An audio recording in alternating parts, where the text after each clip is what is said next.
नमस्कार, आप देख रहे हैं के चैनल और मैं हूं आपके साथ सपना ठाकुर। खबरों में आगे बढ़ने से पहले एक नजर डाल लेते हैं आज की सुर्खियों पर।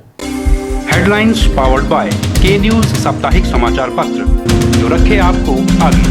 को स्पॉन्सर्ड बाय स्वर्णाभा ज्वेलर्स जो दे 100% शुद्धता की गारंटी। ब्लूमिंग वैली जो आपके अपनों तक पहुंचाए आपका प्यार। और Basant smile because you are at Basant resorts. मुख्यमंत्री वीरभद्र सिंह ने रखी जलापूर्ति योजना कोट डवाल की आधारशिला। ब्यास पर डबल लेन पुल के निर्माण की घोषणा। धूमल बोले, कांग्रेस राज में गुंडा तत्वों के हौसले हुए बुलंद। हिमाचल में खनन व रेत माफिया हावी।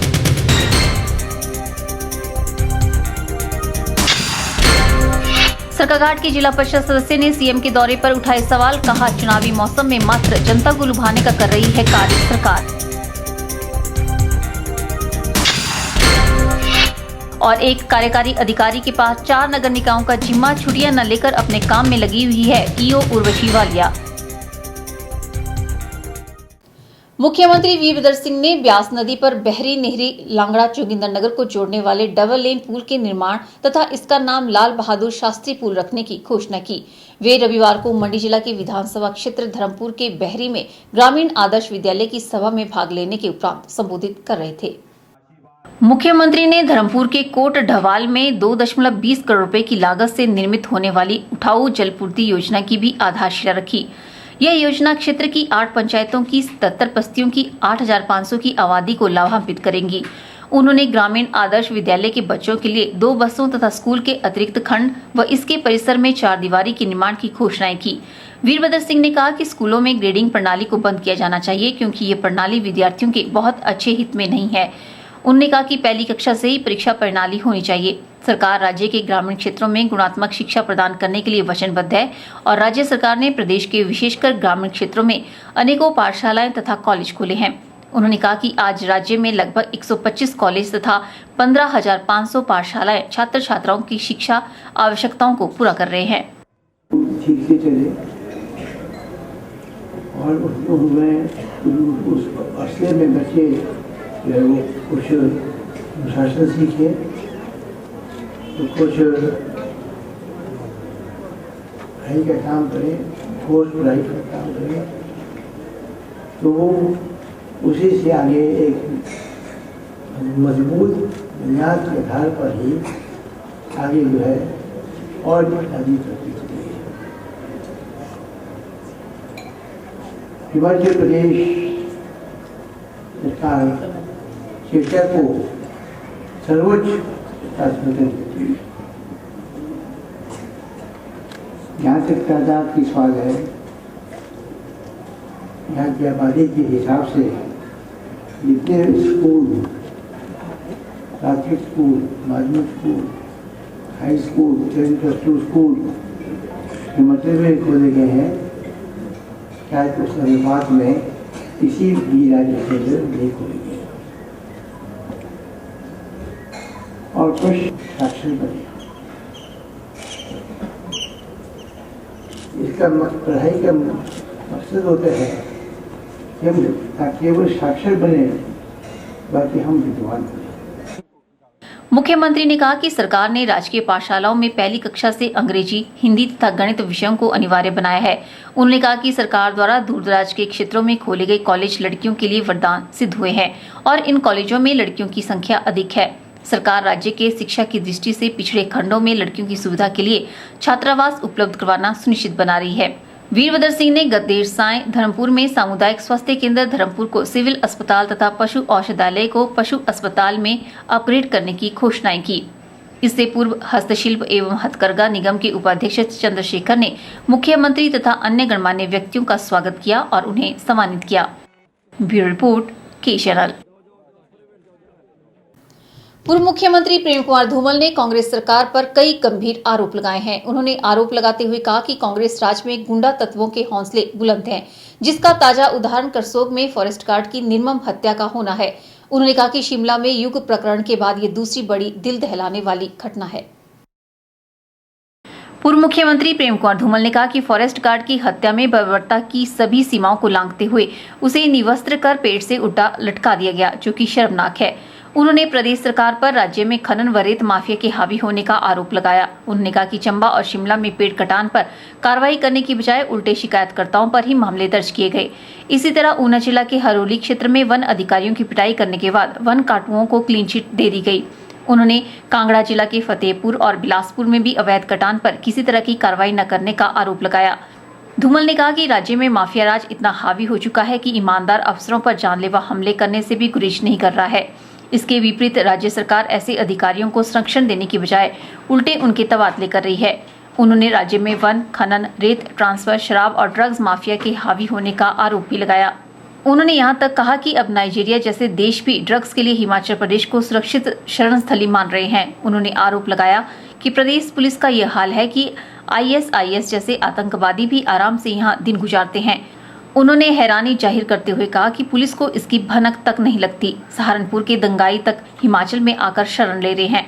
इसके विपरीत हिमाचल पुलिस राजनीतिक ताने बाने में उलझी हुई है। धूमल ने कहा कि आए दिन इस तरह की घटनाएं राज्य पुलिस की पोल खोलती है। ब्यूरो रिपोर्ट, के चैनल। जिला के सरकाघाट से वार्ड सजाव पिपलू से जिला परिषद सदस्य कामरेड भूपेंद्र सिंह ठाकुर ने प्रदेश के सीएम वीरभद्र सिंह के सरकाघाट दौरे को लेकर सवाल उठाए हैं। भूपेंद्र सिंह ने मुख्यमंत्री वीरभद्र सिंह के धर्मपुर दौरे को मात्र जनता को चुनावी वर्ष में लुभाने और मात्र वोट बैंक बनाने से प्रेरित करार दिया है। भूपेंद्र ने प्रदेश सरकार के मुखिया वीरभद्र सिंह से सरकाघाट के धर्मपुर में की गई सभी घोषणाओं को बिना बजट और कोरी माना है। भूपेंद्र ने प्रदेश सरकार के द्वारा धर्मपुर में किए शिलान्यास और उद्घाटनों पर सवाल उठाते हुए मीडिया के माध्यम से सवाल किए हैं कि जिन कार्यों को 20-20 वर्ष पहले शुरू किया गया था वो आज तक शुरू ही नहीं हो सके हैं, जो प्रदेश सरकार की नाकामियों को साफ दर्शाते हैं। अब इन्हीं नाकामियों को छुपाने के लिए प्रदेश सरकार यहाँ की जनता को बहलाने के लिए इस तरह के कार्यक्रमों का आयोजन कर रही है। केवल चुनाव को ध्यान में रखते हुए, क्योंकि 3-4 महीने के बाद चुनाव होने हैं, उन चुनावों को ध्यान में रखते हुए सारा का जो घोषणा है वो केवल कोरी घोषणा है, केवल वोटर को वर्गलाने के लिए, अपनी तरफ आकर्षित करने के लिए है। तो मैं ये मांग करना चाहता हूं मीडिया के माध्यम से कि जो भी घोषणाएं की गई हैं उनको यथाशीघ्र जो है जो सरकार है उसके लिए बजट का प्रावधान करे। कामरेड भूपेंद्र सिंह ने प्रदेश सरकार से मांग की है कि अगर प्रदेश सरकार को सरकाघाट की जनता की इस चुनावी मौसम में इतनी ही परवाह है तो जो कोरी घोषणाएं मुख्यमंत्री वीरभद्र सिंह ने यहां की जनता का विश्वास जिताने के लिए की है, उनके लिए जल्द बजट का प्रावधान करके उन्हें जल्द धरातल पर उतारा जाए। ब्यूरो रिपोर्ट, के चैनल। राष्ट्र के विकास में कर्मचारियों और मजदूरों की अहम भूमिका है और कांग्रेस पार्टी हमेशा से ही कर्मचारियों के हितों में काम करती आई है। यह बात सामाजिक न्याय एवं अधिकारिता मंत्री कर्नल धनीराम शांडिल ने सोलन में आयोजित की गई इंटक के बैनर तले PWD एवं IPH चतुर्थ एवं तृतीय श्रेणी कर्मचारियों की बैठक की अध्यक्षता करते हुए कही। सोलन के कांग्रेस भवन में इंटक के बैनर तले हिमाचल PWD एवं IPH चतुर्थ एवं तृतीय श्रेणी कर्मचारियों की बैठक का आयोजन किया गया। बैठक की अध्यक्षता सामाजिक न्याय एवं अधिकारिता मंत्री कर्नल धनीराम शांडिल ने की। इस अवसर पर मंत्री कर्नल धनीराम शांडिल के कांग्रेस भवन पहुंचने पर यूनियन के सदस्यों द्वारा जोरदार स्वागत किया गया। यूनियन के प्रदेश सचिव सुरजीत राणा ने मंत्री को शॉल, टोपी व स्मृति चिन्ह देकर सम्मानित किया।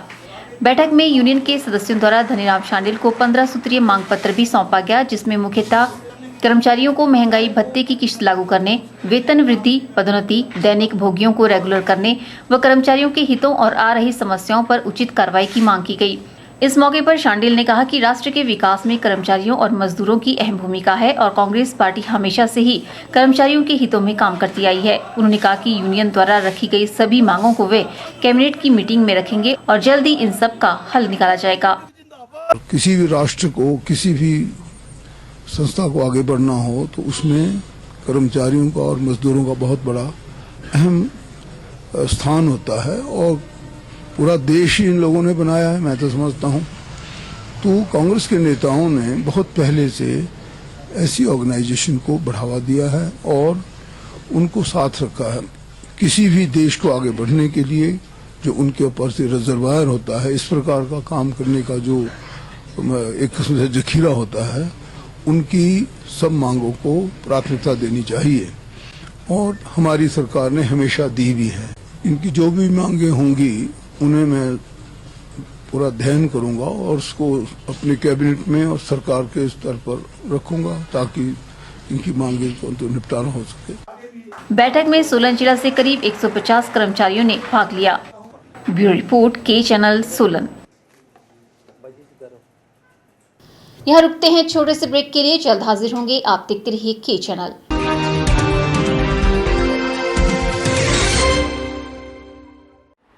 वल्लभ गवर्नमेंट कॉलेज मंडी में एडमिशन का दौर शुरू होने वाला है। सबसे पहले बीएड के एंट्रेंस एग्ज़ाम 5 जून 2017 में होंगे, जो सारे हिमाचल में कॉमन एंट्रेंस टेस्ट होता है। और उसके बाद हमारे सेल्फ फाइनेंसिंग में बीबीए, बीसीए और पीजीडीसीए के एंट्रेंस टेस्ट होंगे। बीबीए का लास्ट डेट ऑफ एप्लीकेशन 10 जून होगा, उसके बाद उनका एंट्रेंस टेस्ट 12 जून को है। बीसीए का 17 जून को इनके फॉर्म्स वहाँ पे सबमिट होंगे और उसके बाद 20 को एंट्रेंस टेस्ट है। और पीजीडीसीए का 7 जून को फॉर्म सबमिट करने की लास्ट डेट है। हमारे इस साल हमारे महाविद्यालय में सरकार की तरफ से 5 नए सब्जेक्ट्स इंट्रोड्यूस किए गए हैं: painting, sculpture, psychology, applied arts, tours and travel. इनमें हमारे पास स्टाफ ने भी ज्वाइन कर लिया है। तो इसमें स्टूडेंट्स फाइन आर्ट्स के जो सब्जेक्ट हैं उनको वोकेशनल तौर पे भी वो सीख सकते हैं और अपनी एम्प्लॉयबिलिटी को इंश्योर कर सकते हैं। और इसके अलावा बी वॉक, हिमाचल कौशल विकास निगम की तरफ के इनिशिएटिव से ये हमारे महाविद्यालय हिमाचल के 12 कॉलेजेस में ये कोर्स स्टार्ट किया जा रहा है, जिसमें retail management, hospitality and tourism, ये 2 विषय शुरू किए जा रहे हैं, जिसमें 40-40 सीट्स होंगी और इसमें मेरिट बेस पे एडमिशन होगी। और 16 जून से सारे हिमाचल के महाविद्यालयों में एडमिशन होगी। बी वॉक में कौशल विकास निगम की तरफ से जो भी सिलेक्टेड स्टूडेंट्स होंगे 1-1 हज़ार रुपये उनको छात्रवृत्ति भी दी जाएगी। तो सभी छात्र अपना जो प्रोस्पेक्टस है हमारे महाविद्यालय का 2-3 दिन के बाद उपलब्ध हो जाएगा, तो उसमें इंस्ट्रक्शंस को ध्यान से पढ़ें और जो विषय हैं उनके कम्बिनेशन के बारे में भी वो अपनी रुचि के अनुसार वो उनको सिलेक्ट कर सकते हैं।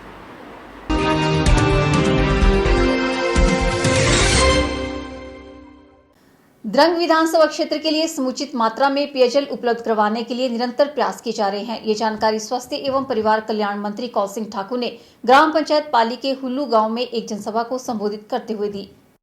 इससे पूर्व स्वास्थ्य मंत्री ने लगभग 1 करोड़ 7 लाख रुपए की लागत से ग्राम पंचायत पाली कुन्नू उठाऊ पेयजल योजना, 11 लाख रुपए की लागत से उठाऊ पेयजल योजना हुल्लू का संवर्धन एवं विस्तार, 22 लाख रुपए की लागत से उप स्वास्थ्य केंद्र भवन कुलांदर, 20 लाख रुपए की लागत से नवनिर्मित सामुदायिक भवन कुलांदर, 5 लाख रुपए की लागत से निर्मित आंगनवाड़ी केंद्र भवन, 1.5 लाख रुपए से निर्मित महिला मंडल भवन एवं अनेक योजनाओं का लोकार्पण किया तथा 1 करोड़ 8 लाख रुपए की लागत से नगरोटा हुल्लू सड़क के द्वितीय चरण के मेटलिंग एवं टायरिंग का शिलान्यास भी किया। स्वास्थ्य मंत्री ने द्रंग विधानसभा क्षेत्र के विकास की चर्चा करते हुए कहा कि राज्य सरकार लोगों को बेहतर स्वास्थ्य सुविधाएं उपलब्ध करवाने के लिए वचनबद्ध है। उन्होंने कहा कि मातृशक्ति व बच्चों को घर द्वार पर बेहतर स्वास्थ्य सुविधा उपलब्ध करवाई जा रही है।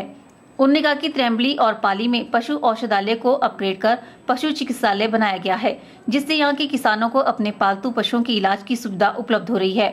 कौल सिंह ने कहा कि गत 4.25 सालों में द्रंग विधानसभा क्षेत्र में सभी छोटे बड़े गाँव को सड़क सुविधा से जोड़ा जा रहा है। इसी कड़ी में ह्यून गांव को भी अभी हाल ही में सड़क सुविधा से जोड़ा जा रहा है और जल्द ही इस सड़क का उद्घाटन कर जनता को समर्पित कर दिया जाएगा। प्रधान ग्राम पंचायत पाली रचना देवी ने मुख्य अतिथि को शॉल व टोपी भेंट कर सम्मानित किया व मुख्य अतिथि को पंचायत की समस्याओं से अवगत करवाया। ब्यूरो रिपोर्ट के चैनल।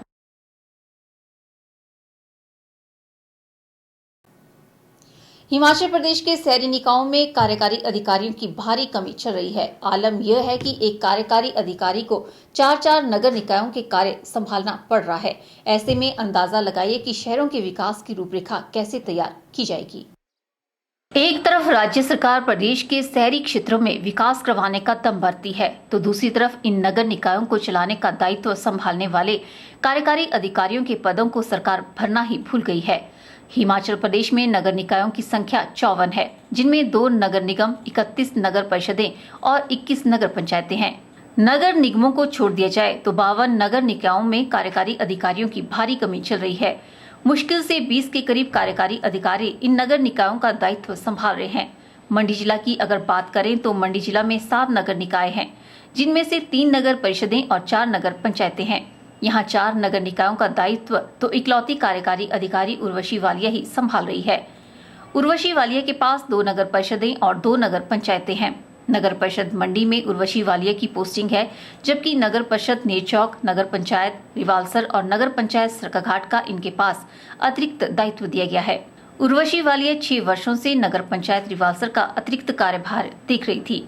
इससे भी जब सरकार का मन नहीं भरा तो 1.5 वर्ष पहले इन्हें नवगठित नगर परिषद नेरचौक का भी कार्यभार सौंप दिया गया और 6 महीने पहले नगर पंचायत सरकाघाट की जिम्मेदारी भी सौंप दी गई।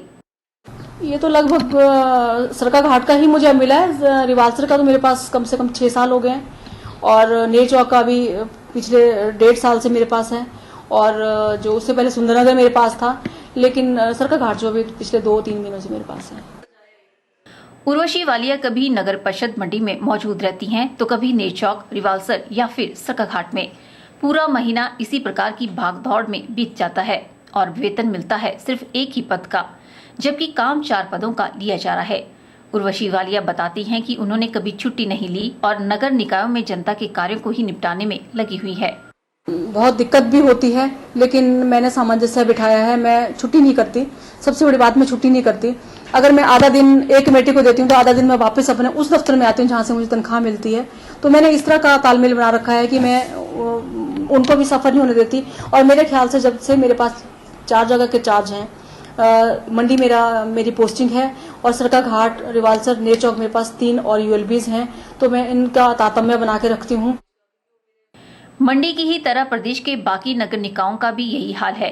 कहीं पर एक ही कार्यकारी अधिकारी को अतिरिक्त चार्ज देकर रखे गए हैं या फिर तहसीलदार या एसडीएम को इसका जिम्मा सौंपा गया है। अब ऐसे में बड़ा सवाल है कि क्या नगर निकायों में अधिकारियों और कर्मचारियों की इतनी कमी के बाद स्मार्ट सिटी और अमृत सिटी जैसे सपने देखे जा सकते हैं। ब्यूरो रिपोर्ट, की चैनल। फिलहाल वक्त हो चला है एक और ब्रेक का, मिलते हैं ब्रेक के बाद।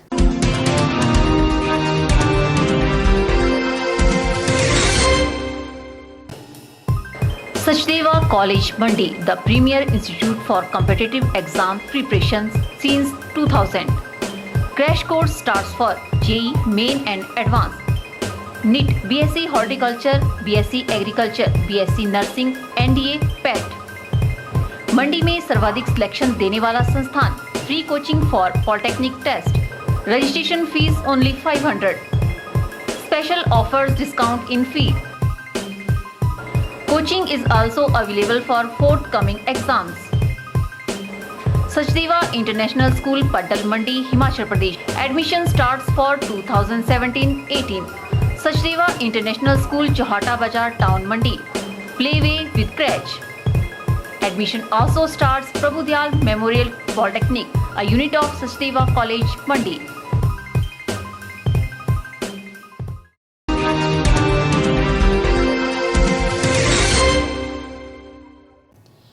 कुल्लू में आयोजित सीएनवी अध्यापकों की बैठक में निर्णय लिया गया कि मांगे न मानी गई तो वह सचिवालय के बाहर प्रदर्शन करेंगे। प्रदेश अध्यक्ष चमन शर्मा की अध्यक्षता में आयोजित की गई बैठक में मुख्य रूप से 4 समस्याओं पर विस्तार से चर्चा की गई। जिला परिषद भवन कुल्लू में अध्यापकों की विभिन्न समस्याओं पर चर्चा की गई। बैठक में सभी पदाधिकारियों ने निर्णय लिया कि यदि शीघ्र ही उनकी समस्याओं को हल नहीं किया गया तो 3 जुलाई को सचिवालय के बाहर प्रदर्शन किया जाएगा। हिमाचल प्रदेश सीएंडवी अध्यापक संघ की राज्य स्तरीय बैठक प्रदेश अध्यक्ष चमन शर्मा की अध्यक्षता में आयोजित की गई। बैठक में अध्यापकों की विभिन्न समस्याओं पर विस्तार से चर्चा की गई। अध्यक्ष चमन शर्मा ने बताया कि वर्ष 2015 के बाद हिमाचल प्रदेश में नई मिडिल स्कूलों में सीएंडवी अध्यापकों के पद नहीं भरे गए हैं। इस कारण अध्यापकों के सैकड़ों पद रिक्त पड़े हैं। संघ ने सरकार और शिक्षा विभाग से मांग की है कि मिडिल स्कूल प्रभारी उसी अध्यापक को बनाया जाए जो नियमित हो। अनुबंध आधार पर या पीटीए पर नियुक्त अध्यापकों को स्कूल प्रभारी नहीं बनाया जाए। बैठक में सीएंडवी शिक्षकों के स्थानांतरण कोटे को 1% से बढ़ाकर 5% करने की मांग की गई। बैठक में 20 वर्ष के सेवाकाल के बाद मिलने वाली इंक्रीमेंट की पहली किश्त 15 साल के बाद देने की मांग उठाई गई। संघ के अध्यक्ष चमन शर्मा ने बताया कि बैठक में जिन मुद्दों पर चर्चा की गई है उनका एक एजेंडा तैयार कर प्रदेश सरकार और शिक्षा विभाग को सौंपा जाएगा। में जो मुख्य मांगे हैं वो 4 हैं, क्योंकि सरकार से हम जब से सीएनवी अध्यापक संघ 2015 के बाद जो नए सत्रोन्नत माध्यमिक पाठशालाएं खुली हैं इस संदर्भ में हम सीएम साहब से मिले, विभाग से बार बार गुहार लगाई कि नए सतोन्नत माध्यमिक पाठशालाओं में जो है कलाध्यापक और शारीरिक शिक्षक के पद जो है सृजित किए जाएं, लेकिन सरकार के केवल कोरे आश्वासन ही मिलते रहे। तो इस संदर्भ में आज हमने यहाँ निर्णय लिया है कि हम जो है इनको 1 हफ्ते के अंदर जो है इन्हें जो हमारा बैठक का एजेंडा है उसको सौंपेंगे। उसके बाद हमने समय सीमा तय की है कि अगर 30 जून के अंदर अंदर ये हमारे इस मांग को नहीं मानते हैं तो हम शिक्षा निदेशालय में जो है धरना प्रदर्शन करेंगे। जो दूसरी हमारी मांग है वो है कि माध्यमिक पाठशालाओं में जो प्रभारी हैं वो नियमित अध्यापक ही बनाए जाएं, अनुबंध पर लगे अध्यापक नहीं। जैसे कि अगर नियमित जो है टीजीटी प्रभारी हो या वरिष्ठ सीएनबी अध्यापक को ही प्रभारी बनाया जाए।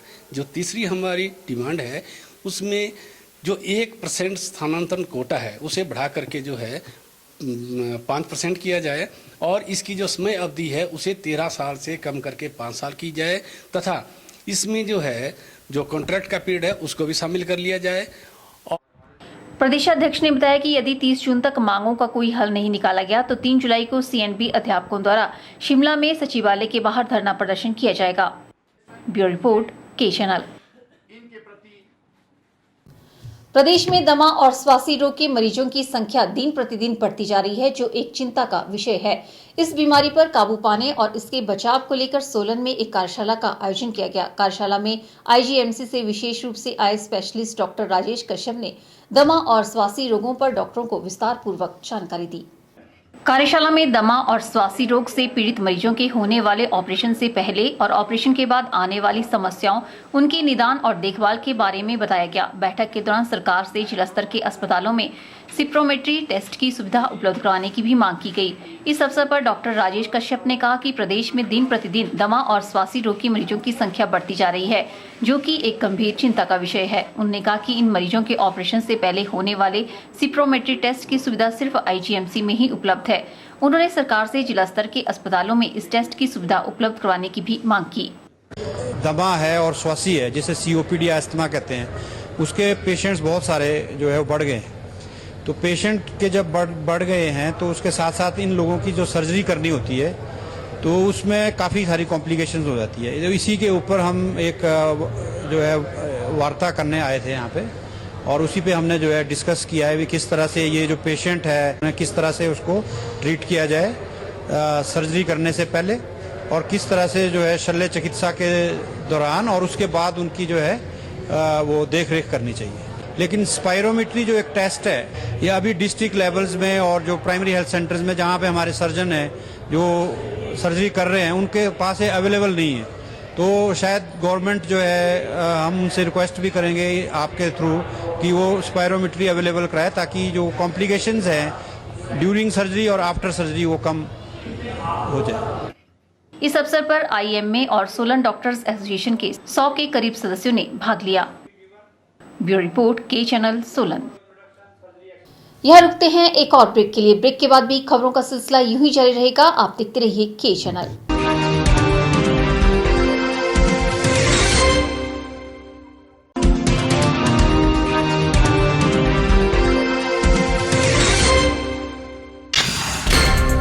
मुख्यमंत्री वीरभद्र सिंह ने रखी जलापूर्ति योजना कोट डवाल की आधारशिला। ब्यास पर डबल लेन पुल के निर्माण की घोषणा। धूमल बोले, कांग्रेस राज में गुंडा तत्वों के हौसले हुए बुलंद। हिमाचल में खनन व रेत माफिया हावी।